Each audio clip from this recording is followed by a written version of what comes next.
কান্ডারি হুঁশিয়ার লিখেছেন বিদ্রোহী ও জাতীয় কবি কাজী নজরুল ইসলাম। দুর্গম গিরি কান্তার মরু দুস্তর পারাবার, লঙ্ঘিতে হবে রাত্রি নিশীথে যাত্রীরা হুঁশিয়ার।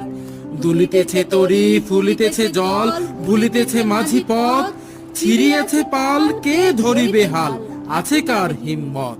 কে আছো জোয়ান হও আগুয়ান, হাকিছে ভবিষ্যৎ, এ তুফান ভারী দিতে হবে পারি, নিতে হবে তরি পার।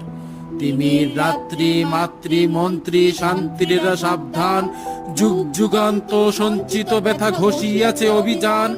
ফেনাইয়া উঠে বঞ্চিত বুকে পুঞ্জিত অভিমান, ইহাদের পথে নিতে হবে সাথে দিতে হবে অধিকার। অসহায় জাতি মরিছে ডুবিয়া জানে না সন্তরণ, কান্ডারি আজ দেখিব তোমার মাতৃ মুক্তি পণ। হিন্দু